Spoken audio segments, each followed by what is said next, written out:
The Valenthe research vessel, known as the Quiet Dawn, had been drifting at the edge of the Sol system for nearly 3 cycles, hidden behind a cloak of electromagnetic silence that made it invisible to the primitive detection systems of the planet called Earth. Chief Scientist Torvon stood before the main observation panel, his 4-fingered hands clasped behind his back, as he studied the blue and green world that rotated slowly in the distance. His large amber eyes reflected the swirling white clouds and vast oceans that covered most of the planet's surface, and he found himself oddly captivated by its beauty. "Another routine scan completed," announced his assistant Keyleth, who was younger and far less patient than Torvon. She tapped her slender fingers against the data console with obvious boredom, her silver skin shimmering under the soft lights of the command center. "And what have you found?" Torvon asked without turning around. Keyleth let out a sound that was the Valenthe equivalent of a sigh. "Nothing remarkable, Chief Scientist. They continue to use chemical propulsion for their spacecraft, burning refined hydrocarbons and liquid oxygen to achieve orbit. Their fastest vessels cannot even reach 1% of light speed." Torvon nodded slowly. He had expected as much. The humans were classified as a Level 2 civilization by the Galactic Conclave, which meant they had achieved basic industrialization and primitive space travel, but remained confined to their home world. There were thousands of such species scattered across the galaxy, and most never progressed beyond this stage. "They did land on their moon several decades ago," Torvon remarked thoughtfully. "That showed some ambition. And then they stopped going," Keyleth replied with undisguised contempt. "They reached their nearest celestial body and then lost interest. What kind of species does that?" It was a fair question, and Torvon did not have a satisfying answer. The humans were strange in ways that defied easy explanation. They had invented nuclear weapons within a few short years of discovering atomic physics, and they had actually used those weapons against each other. 2 entire cities had been destroyed in an instant, killing hundreds of thousands of their own kind. Most species in the galaxy had developed nuclear technology, of course, but they had done so gradually, with proper safeguards and ethical frameworks in place. The humans had rushed headlong into the atomic age with the eagerness of children playing with fire. And yet, they had not destroyed themselves. They had built enough nuclear weapons to render their planet uninhabitable many times over, and somehow they had managed not to use them again. They lived in a state of perpetual tension, always on the edge of annihilation, and they simply carried on with their lives as if this were normal. "Increase sensor resolution on their military installations," Torvon ordered. "I want to understand how their defense systems work." Keyleth looked at him with confusion. Why waste resources on such detailed scans? The Science Ministry has already classified them as non-threatening. They cannot reach us, and they pose no danger to Conclave interests. "Humor me," Torvon said quietly. He had studied more than 40 species during his long career, and something about the humans troubled him in ways he could not articulate. Their technological progression did not follow the normal patterns. Most civilizations advanced steadily, building upon each discovery in logical sequence. The humans lurched forward in violent bursts, driven by competition and conflict rather than cooperation. They had gone from horse-drawn carriages to nuclear weapons in less than 200 years. They had developed global communication networks that connected billions of individuals. They had sent robotic probes beyond their solar system, carrying messages of peace in dozens of languages. They were contradictory creatures, capable of breathtaking cruelty and astonishing compassion, often at the same time. Torvon found them fascinating and deeply unsettling. 3,000 light-years away, the Galactic Conclave Science Ministry received Torvon's routine reports and filed them without much concern.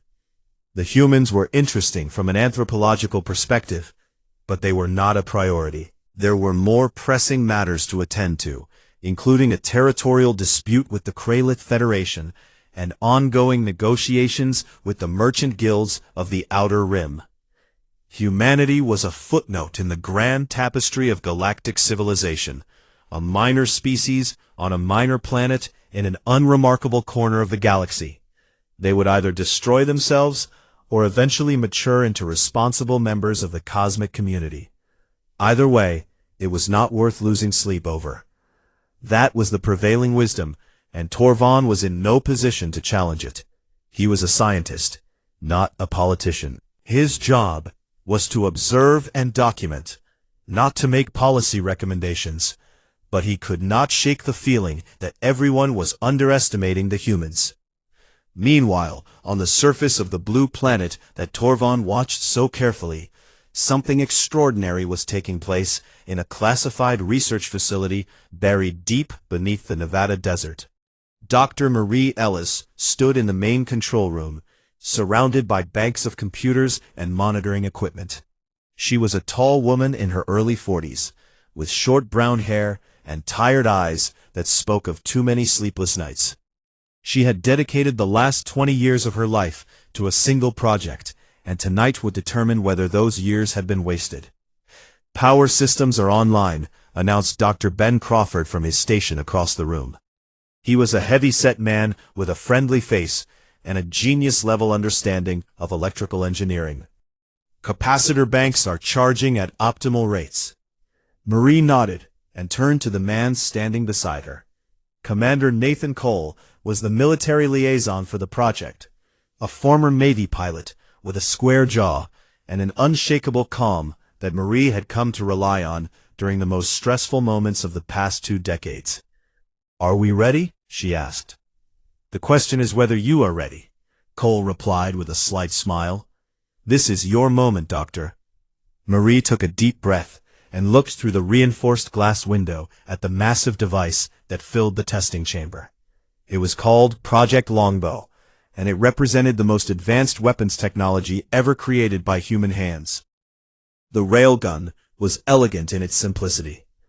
2 parallel rails of copper alloy stretched for nearly 100 meters, connected to power systems that could generate more electricity than a small city. Between those rails sat a projectile made of tungsten, a metal so dense and hard that it could punch through almost anything at sufficient velocity.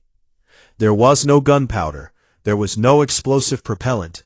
The weapon worked through pure electromagnetic force, using powerful currents to accelerate the projectile to speeds that no conventional weapon could match.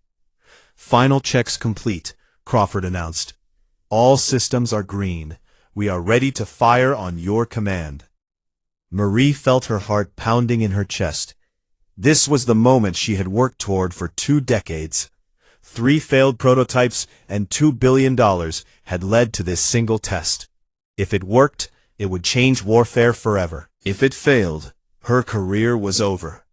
She thought about all the people who had called her crazy, who had said that practical railgun technology was impossible, who had laughed at the idea of replacing missiles and artillery with electromagnetic accelerators.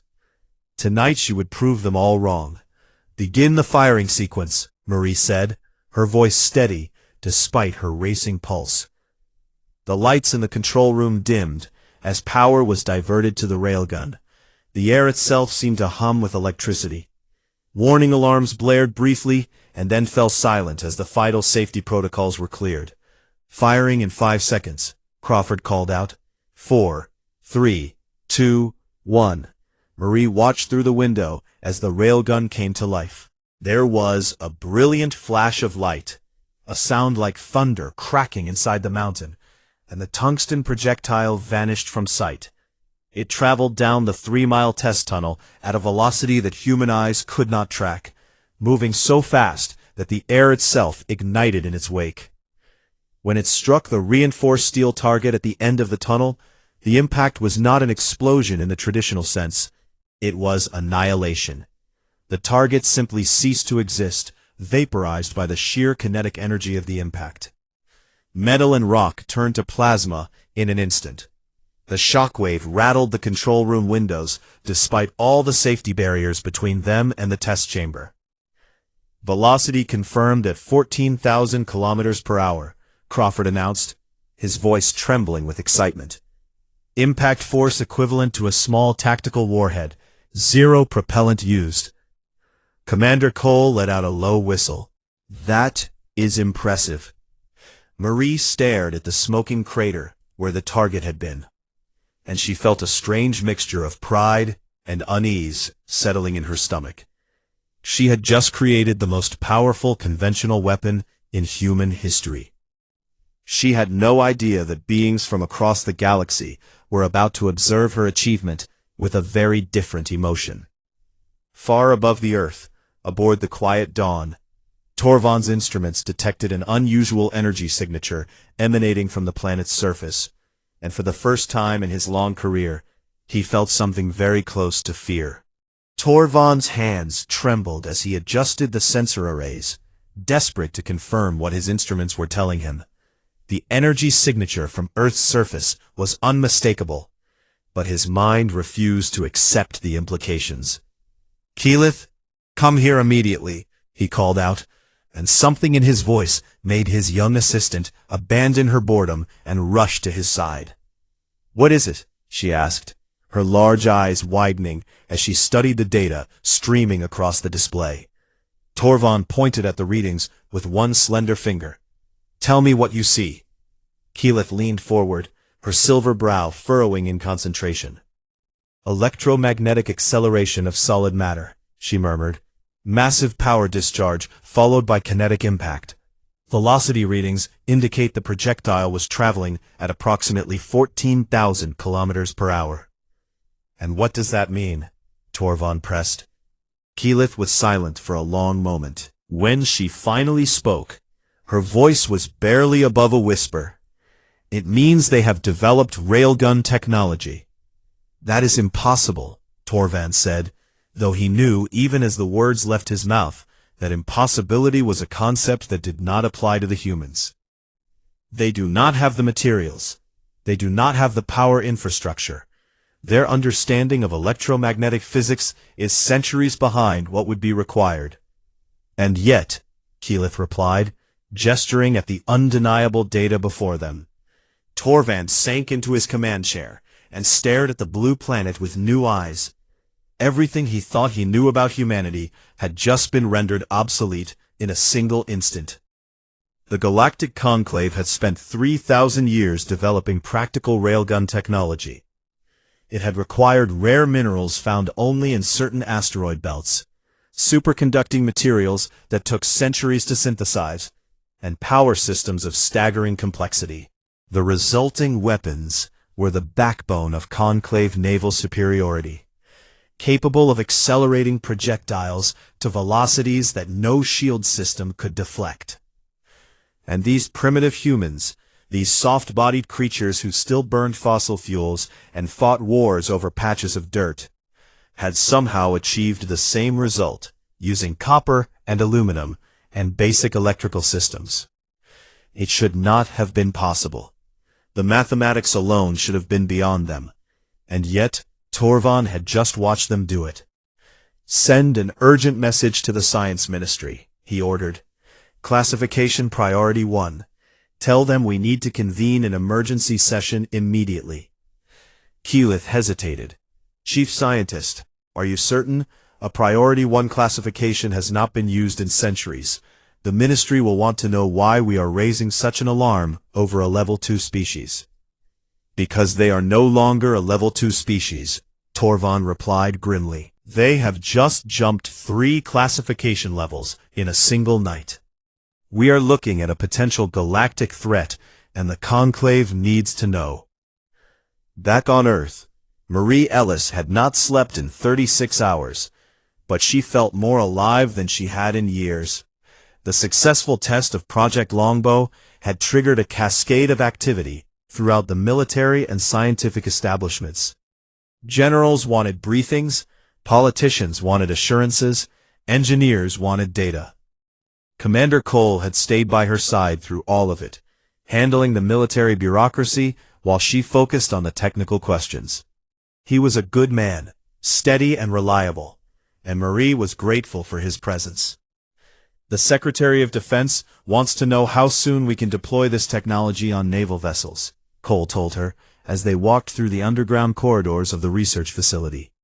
He is very eager to move forward. Marie rubbed her tired eyes. This was just a proof of concept. There are still issues with barrel degradation and power consumption that need to be solved. How long?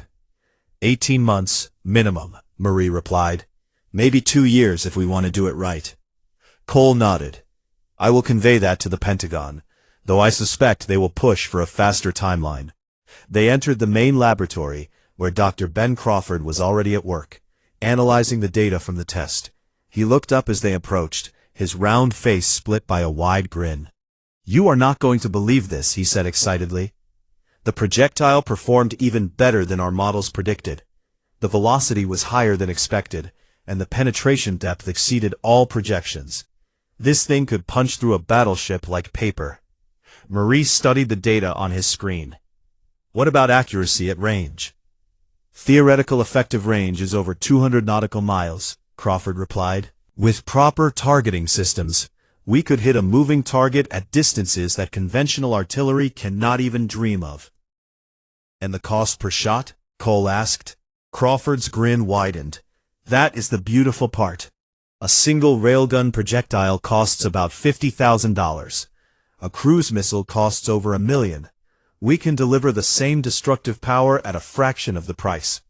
Marie allowed herself a small smile. She had always believed in the potential of electromagnetic propulsion. But seeing the numbers laid out so clearly was deeply satisfying. Project Longbow was not just a new weapon. It was a fundamental shift in how wars would be fought. What about scaling up? She asked. Can we build larger versions? Crawford nodded eagerly. In theory, there is no upper limit. We could build orbital platforms capable of striking targets anywhere on the planet. We could mount railguns on spacecraft for interplanetary defense. The applications are endless. Marie felt a chill run down her spine at the mention of orbital weapons. She had created this technology to protect her country, but she was not naive about how it might be used. A weapon that could strike anywhere on Earth without warning was a terrifying prospect. Let us focus on naval deployment for now, she said quietly, one step at a time. Thousands of light years away, the science ministry of the Galactic Conclave was in chaos. Torvan's Priority 1 message had arrived like a thunderbolt, shattering the comfortable assumptions that had governed Conclave policy toward Earth for generations. Minister Veilthan, the ancient crystalline being who led the ministry, convened an emergency session within hours. Representatives from every major species in the conclave gathered in the Great Chamber, their diverse forms filling the tiered seating that surrounded the central speaking platform. Torvan stood at the center of that platform, surrounded by holographic displays showing his sensor data. He had never addressed such an august assembly before, and his heart pounded with nervous energy. Honored delegates, he began. What I am about to show you will challenge everything we thought we knew about the human species. He activated the first display, showing the electromagnetic signature of the railgun test. 3 standard hours ago, the humans conducted a successful weapons test at a facility in their northern continent. The weapon in question is an electromagnetic mass driver capable of accelerating solid projectiles to velocities exceeding 14,000 kilometers per hour. Torvan saw confusion on many faces, disbelief on others. For those unfamiliar with the technology, he continued, this is functionally equivalent to our own railgun systems, the same systems that took our civilization 3 millennia to develop. Chief Strategist Morath, the hulking Gorvani military advisor, rose from his seat with a growl. You expect us to believe that these primitives have achieved what took us thousands of years? Where is their infrastructure? Where are their advanced materials? They do not have them, Torvan replied calmly. That is precisely what makes this so remarkable. They compensated for their material limitations with mathematical precision and engineering creativity. They found solutions that we never considered because we had the luxury of better resources. He activated another display, showing projections of what the human technology might achieve within a decade. If they continue on this trajectory, they will have orbital railgun platforms within 20 years. Their projectiles would be undetectable until impact. No thermal signature, no propellant trail, just a tungsten slug moving at 20 kilometers per second. The chamber fell silent as the implications sank in. A species that could strike without warning, that could penetrate any shield, that could project power across interstellar distances. Minister Veilthan's crystalline body pulsed with worried light. "What do you recommend, Chief Scientist?" Torvon took a deep breath. "I recommend that we reconsider everything we thought we knew about humanity. They are not a minor species to be ignored. They are a potential threat unlike any we have faced in centuries. Or," he added quietly, "they could be the most valuable allies we have ever encountered. The choice of which they become may depend entirely on how we handle this moment." The debate that followed would last for days. But one thing was already clear. The galaxy would never look at the small blue planet the same way again. The great chamber of the Science Ministry had never witnessed such heated debate in all its centuries of existence.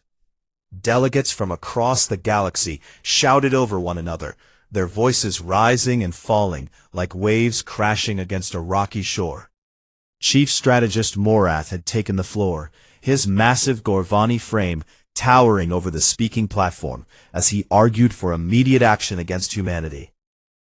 "We cannot afford to wait," he bellowed, his deep voice echoing off the crystalline walls. "Every day we delay is another day these creatures have to refine their weapons. You have all seen the projections. Within 2 decades they could have orbital railgun platforms.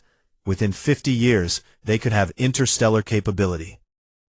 He slammed one enormous fist against the podium, cracking the ancient stone.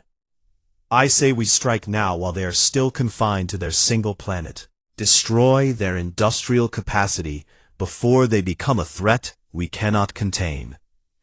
Murmurs of agreement rose from certain sections of the chamber, particularly from the military representatives. The Gorvani had always favored decisive action over diplomatic negotiation, and Morath was among the most aggressive of his kind. But not everyone was convinced by his argument.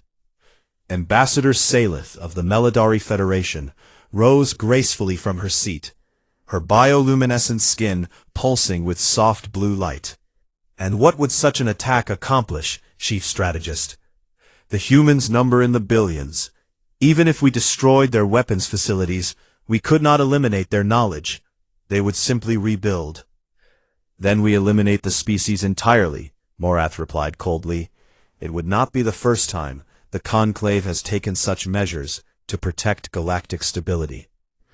A shocked silence fell over the chamber. The extinction of a sentient species was the most extreme measure in Conclave law, reserved only for existential threats. It had not been invoked in over 10,000 cycles. Torvon felt his stomach turn at the casual way Morath discussed genocide. He rose from his observer's seat and requested permission to speak. Minister Veilthan granted it with a slow pulse of light from her crystalline form.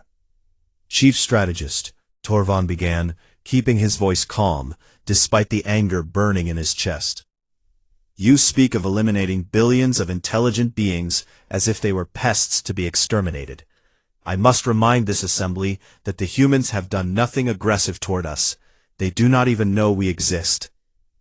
"Their ignorance is irrelevant," Morath snapped. "What matters is their potential. A species capable of developing railgun technology without guidance is a species that cannot be controlled. Tomorrow it could be antimatter weapons or dimensional manipulation. They advance too quickly and too unpredictably. And that is precisely why they could be valuable allies," Torvon countered. "Their creativity and adaptability are unlike anything we have encountered. Yes, they are dangerous, but danger and usefulness are often two sides of the same coin. He activated a holographic display showing human achievements. In less than a century, they went from primitive flying machines to landing on their moon. In 200 years, they progressed from steam engines to nuclear power. Their pace of innovation is staggering, and it is driven by their competitive nature. You call it competitive, Morath growled. I call it violent. They spent most of their history killing each other over resources and ideology. They developed nuclear weapons and immediately used them against their own kind. What happens when they turn that violence outward? Perhaps nothing, Torvan replied. Or perhaps we could channel their energy toward constructive ends. The galaxy is not as peaceful as we pretend, Chief Strategist. There are threats beyond our borders that grow stronger every cycle. The void swarms continue to expand. The remnant machines still lurk in the outer darkness. We may need allies who are willing to fight. Minister Veilthan raised one crystalline hand, calling for silence. Her light pulsed with the weight of centuries as she considered the arguments before her. Both perspectives have merit, she declared. The humans are potentially dangerous, but they are also potentially useful. The question is whether we can influence their development in a positive direction. She turned her ancient gaze toward Torvan. Chief Scientist, you have studied these creatures more closely than anyone. In your professional opinion, can they be reasoned with? Can they become responsible members of the galactic community? Torvan hesitated.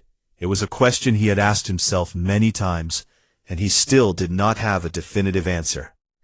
I believe they can, he said finally, but it will require patience and careful handling. The humans are proud and suspicious by nature. If we approach them with threats or ultimatums, they will respond with hostility. But if we offer them partnership and respect, I believe they will reciprocate. And if you are wrong, Morath demanded, if they prove to be as dangerous as I fear, Torvan met the Gorvani's fierce gaze without flinching. Then we will have lost nothing by trying. But if I am right, we will have gained an ally unlike any other. The potential reward justifies the risk. The debate continued for 3 more days, cycling through arguments and counter-arguments, until every delegate was exhausted. In the end, a compromise was reached. The Conclave would make contact with humanity, but cautiously. A single envoy would be sent to assess the situation and make recommendations. If the humans proved amenable to peaceful relations, formal diplomacy would follow. If they proved hostile, more drastic measures would be considered. Torvan was chosen as the envoy. It was both an honor and a burden. The fate of an entire species would rest on his ability to communicate across a gulf of biology and culture that no one had ever attempted to bridge. Meanwhile, on Earth, the world continued to turn without any awareness of the cosmic attention focused upon it. Dr. Marie Ellis had returned to her laboratory, throwing herself into the work of refining the Railgun technology. The initial test had proven the concept, but there were still countless problems to solve before the weapon could be deployed in the field. Lieutenant Katie Morrison stood on the deck of the USS Valor, watching technicians install the first prototype railgun turret. She was a naval officer with 15 years of experience, but she had never seen anything quite like this. Looks like something from a science fiction movie, remarked Ensign Sam Peters, who stood beside her with his arms crossed.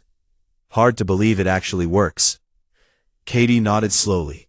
My grandfather served on battleships with 16-inch guns. My father served on destroyers with guided missiles. Now we have this. I wonder what my kids will fight with. Hopefully nothing, Sam replied.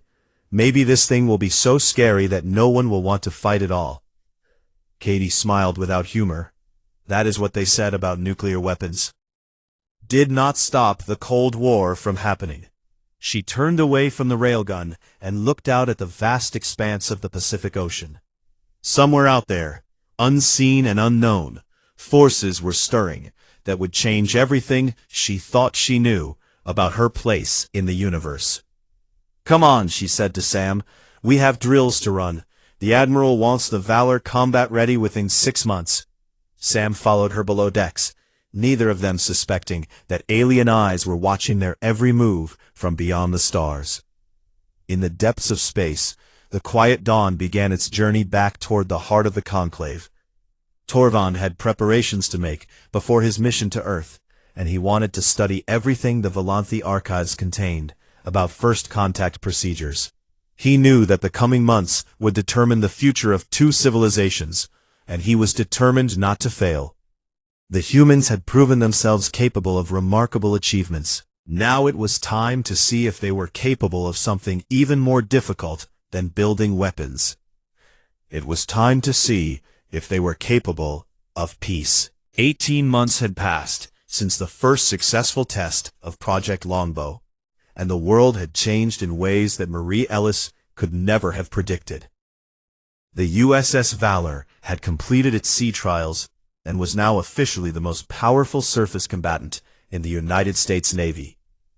Its electromagnetic railgun could strike targets at distances exceeding 200 nautical miles with pinpoint accuracy, and the cost per shot was a fraction of conventional missile systems. But Marie was not celebrating. She was worried. The technology she had created was spreading faster than anyone had anticipated. Intelligence reports indicated that China was developing its own railgun program. Russia had announced a competing project. Even smaller nations were investing in electromagnetic weapons research. What had begun as a secret American advantage was quickly becoming an arms race that threatened to destabilize the entire planet. "You cannot put the genie back in the bottle," Commander Cole told her one evening as they shared dinner in the facility cafeteria. "Once a technology exists, it will spread. That is the nature of progress." Marie pushed her food around her plate without appetite. "I know. I just wish I had thought more carefully about the implications before we succeeded." Cole studied her with sympathetic eyes. "You are a scientist, not a policymaker. Your job was to prove the concept. What happens next is not your responsibility." "Then whose responsibility is it?" Marie asked bitterly. Cole had no answer for that question. Far above the Earth, Torvald was completing his own preparations for the mission ahead.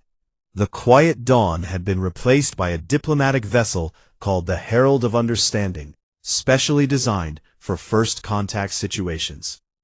The ship was elegant and non-threatening, with graceful curves and soft lighting that conveyed peaceful intentions. Its weapon systems were hidden deep within the hull, available if needed, but not visible to external observers. Keyleth had volunteered to accompany Torvald on the mission, despite the risks involved. "Someone needs to keep you out of trouble," she had said, with a rare smile. Torvald was grateful for her presence. The young scientist had matured considerably over the past months, and her sharp mind would be valuable in the complex negotiations ahead. "I have been studying their communication patterns," Keyleth reported as they reviewed the mission parameters. "The humans have hundreds of different languages, but most of their global institutions operate in a tongue called English. I recommend we conduct initial communication in that language." Torvald nodded. "What about their social structures? Who holds power among them?" "It is complicated," Keyleth admitted. "They have no unified planetary government. Instead, they are divided into nearly 200 separate political entities called nations. Each nation has its own leaders, laws, and military forces." "That will make diplomacy challenging," Torvald mused. "We cannot simply negotiate with one faction and expect the others to accept the results." "There are larger organizations that facilitate cooperation," Keyleth continued. "Something called the United Nations serves as a forum for international discussion. It might be the best venue for initial contact." Torvald considered this carefully. Approaching a divided species was always risky. There was no guarantee that one faction would not try to use the contact for advantage over others. But he had no choice except to work with the situation as he found it. "Prepare a communication packet in all major human languages," he ordered. "We will broadcast our peaceful intentions on multiple frequencies simultaneously. That way no single nation can claim exclusive contact. The weeks stretched into months as both sides continued their preparations, unaware of how their paths were about to converge. On Earth, the political situation was growing increasingly tense. The deployment of railgun technology had triggered a cascade of military countermeasures. Nations that felt threatened were investing heavily in defensive systems and offensive capabilities alike. Dr. Ben Crawford had left the research facility to take a position with a private defense contractor, where he was helping to develop the next generation of electromagnetic weapons. Marie missed his cheerful presence, but she understood his decision. The money was better in the private sector, and he had a family to support. "We are running out of time," the Secretary of Defense told Marie during a classified briefing at the Pentagon. "Our intelligence indicates that at least 3 other nations will have operational railguns within 2 years. We need to stay ahead of the curve." Marie stared at the satellite photographs spread across the conference table. They showed construction sites in China, Russia, and India, all clearly devoted to electromagnetic weapons development. "What do you want from me?" she asked wearily. "We want you to lead a new project," the secretary replied. "Orbital railgun platforms, the ultimate high ground." Marie felt her blood run cold. She had known this moment would come eventually, but she had hoped it would take longer. Orbital weapons were the final frontier of military technology, capable of striking any target on the planet within minutes. "That would violate multiple international treaties," she pointed out. "Treaties can be renegotiated," the secretary said dismissively. "What matters is maintaining American strategic superiority. With orbital railguns, we could guarantee global peace through overwhelming deterrence." Peace through overwhelming firepower. It was a philosophy as old as warfare itself, and Marie knew from history that it rarely worked as intended. The Roman Empire had believed the same thing. So had the British. So had every great power that had eventually fallen. But she also knew that refusing would not stop the project. They would simply find another scientist to lead it. At least if she was involved, she could try to include safeguards and limitations. "I will need full authority over the technical team," she said finally. "And I want veto power over any deployment decisions until I am satisfied that the systems are safe." The secretary smiled. "I think we can arrange that. Welcome to Project Olympus, Dr. Ellis." Thousands of miles above, Torvald received confirmation that his ship was ready for departure. The journey to Earth would take several weeks at cruising speed, giving him time to refine his approach. "What do you think they will do when they see us?" Keyleth asked as they watched the stars scroll past the observation windows. Torvald considered the question carefully. "Fear is likely to be their first reaction. Humans are a suspicious species, and we represent the unknown. But I believe curiosity will follow quickly. They are explorers by nature, always wanting to know what lies beyond the next horizon. And if they attack us, then we will defend ourselves," Torvald replied simply. "But I do not think it will come to that. The humans have shown remarkable restraint with their nuclear weapons. They understand the concept of mutually assured destruction. They will recognize that attacking us would be unwise." Keyleth did not look entirely convinced, but she kept her doubts to herself. The Herald of Understanding accelerated toward its destination, carrying the hopes of the Galactic Conclave with it. In a matter of weeks, humanity would learn that they were not alone in the universe. Torvald only hoped they would handle the revelation better than some species had in the past. The archives contained too many stories of civilizations that had collapsed under the psychological weight of first contact, unable to cope with the sudden awareness of their cosmic insignificance. But something told him the humans would be different. They had stared into the abyss of nuclear annihilation and refused to blink. Surely they could face the stars with equal courage. On the USS Valor, Lieutenant Katie Morrison stood watch on the bridge as the ship patrolled the western Pacific. The railgun turret gleamed in the moonlight, a silent promise of destruction that she hoped would never be fulfilled. She had no idea that in 3 short weeks, everything she knew about the universe would change forever. And she had no idea that the weapon she guarded would become the foundation of an alliance that would reshape galactic history. The stars above held their silence, keeping their secrets for just a little while longer. The herald of understanding decloaked above the Pacific Ocean on a clear Tuesday morning, and the world held its breath. Within seconds, every military satellite on Earth was tracking the alien vessel. Warning systems activated across a dozen nations. Fighter jets scrambled from bases in Japan, South Korea, and Guam. Nuclear submarines received orders to surface and await further instructions. In Washington, the president was awakened at 4 a.m. and rushed to the Situation Room. In Beijing, Moscow, and London, similar scenes played out as world leaders confronted the most momentous event in human history.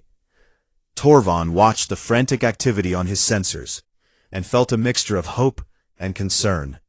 The humans were responding exactly as he had predicted, with fear and military mobilization, but they had not attacked, which suggested that cooler heads were prevailing. Transmitting contact message on all frequencies, Keyleth reported. Her voice was calm, but her hands trembled slightly as she worked the communication controls. The message was simple and direct. We come in peace. We wish to speak. It took several hours for the chaos to settle enough for meaningful communication to begin. Eventually, through a complex chain of diplomatic channels, a meeting was arranged at a neutral location, a scientific research station in Antarctica. Marie Ellis received the call at her laboratory in Nevada. The Secretary of Defense wanted her on the delegation that would meet the aliens. Her expertise in advanced weapons technology made her valuable, and her calm demeanor under pressure had been noted. "This is happening," she whispered to herself as she packed her bags. "This is actually happening." Commander Cole would accompany her as military advisor. He seemed to be the only person in the facility who was not completely losing his mind over the news. "Try to look less excited," he told her with a slight smile. "You are supposed to be a serious scientist, not a kid on Christmas morning." Marie could not help herself. Yes, the situation was terrifying and unpredictable and potentially catastrophic. But it was also the most exciting thing that had ever happened in human history. How could she not be thrilled? The journey to Antarctica took 2 days. Marie spent most of it reading hastily compiled briefing documents about the alien vessel and its presumed capabilities. The intelligence analysts had concluded that the visitors possessed technology far beyond anything humanity had achieved. They could destroy us easily if they wanted to. The fact that they have not suggests peaceful intentions, but we cannot rule out more subtle forms of conquest or manipulation. Marie found this assessment both obvious and unhelpful. Of course the aliens could destroy humanity. Any species capable of interstellar travel would have weapons that made railguns look like slingshots. The real question was what they wanted. The research station was small and cold, hastily expanded to accommodate the diplomatic delegation. Marie saw representatives from every major nation gathered in the main building, along with scientists, translators, and military officers. "This is surreal," she murmured to Cole, as they took their places at the long conference table. "Stay focused," he replied quietly. "We need to make a good impression." The alien shuttle landed outside the station an hour later. Through the reinforced windows, Marie watched a slender silver figure emerge and walk toward the building with graceful, unhurried steps. Torvald entered the conference room and stopped at the far end of the table, his large amber eyes studying each human face in turn. He was taller than Marie had expected, and his silver skin seemed to glow faintly in the artificial lighting. I am Torvon of the Volanthi, he said in perfect English. His voice was melodic and strange, but his pronunciation was flawless. I represent the Galactic Conclave, an alliance of civilizations that has existed for many thousands of your years. The room was silent. Marie could hear her own heartbeat pounding in her ears. Torvon's gaze settled on her, and she felt a jolt of recognition. Somehow, he knew who she was. You are the one who created the electromagnetic accelerator, he said. It was not a question. Marie nodded slowly. Is that why you are here? Torvon considered his words carefully before responding. Your species has achieved something remarkable, Dr. Ellis. A weapon capable of challenging vessels far beyond your current technological reach. Many in the galaxy see this as a threat. I prefer to see it as potential. Potential for what? Commander Cole asked, his voice steady despite the tension in his shoulders. For partnership, Torvon replied. The galaxy is not as peaceful as you might hope. There are powers that would subjugate your world if given the chance. Your railgun technology, combined with our knowledge, could deter such threats, but only if you are willing to learn restraint as well as strength. The negotiations that followed lasted for months. There were setbacks and misunderstandings, moments when it seemed that the fragile bridge between species would collapse under the weight of mutual suspicion. Marie found herself working late into the night, explaining human technology to Volanthi scientists and trying to understand their own achievements. The knowledge exchange was intoxicating, opening her mind to possibilities she had never imagined. Torvon visited Earth several times during the negotiations, always accompanied by Keyleth and a small diplomatic team. Marie served as his primary human contact, and over time a genuine friendship developed between them. I must confess something, Torvon told her one evening as they walked through the gardens of the United Nations complex in New York.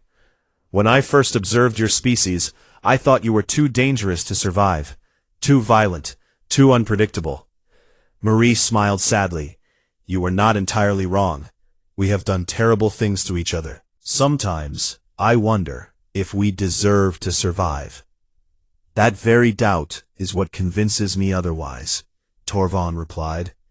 A species incapable of self-reflection would never question its own worthiness. The fact that you ask such questions shows growth. The formal alliance was signed 1 year after first contact, in a ceremony broadcast to every screen on Earth and transmitted across the galaxy.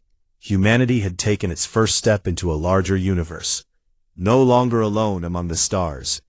Marie stood in the crowd, watching as human and alien leaders shook hands and exchanged documents. Beside her, Commander Cole looked both proud and worried. This is just the beginning, he said quietly. The real challenges are still ahead. I know, Marie replied, but for the first time, I believe we might actually make it. Years later, Torvon visited Earth again to attend the dedication of the first joint human Volanthi research station. Marie was there, her hair now streaked with gray, but her eyes still bright with curiosity. They stood together on the observation deck, watching a group of human and alien children playing some incomprehensible game that combined elements of tag and zero-gravity tumbling. We have come far, Marie said softly. I remember when I was afraid to dream this big. Torvon watched the children with something like wonder. Your species has exceeded every expectation. The Conclave did not believe you could adapt so quickly. Many thought you would tear yourselves apart before achieving unity. We almost did, Marie admitted, several times, but somehow we kept finding reasons to cooperate instead of fight. That is what makes you remarkable, Torvon said. Not your technology, though that is impressive. Not your creativity, though that is extraordinary. What makes humanity special is your ability to choose hope over despair, even when all logic suggests despair is the more rational option. Marie felt tears prick at her eyes. She had spent her career building weapons of destruction, and yet here she stood, witnessing the birth of something beautiful. I used to think my railguns would be my legacy, she said. Now I realize they were just the beginning. Torvald placed one slender hand on her shoulder. You gave your species the power to defend itself. What you do with that power defines who you truly are. I believe you have chosen wisely. The children's laughter echoed through the station, human and alien voices blending together in joy. Somewhere in the vast darkness between stars, the future waited to be written. And for the first time in galactic history, humanity would help write it.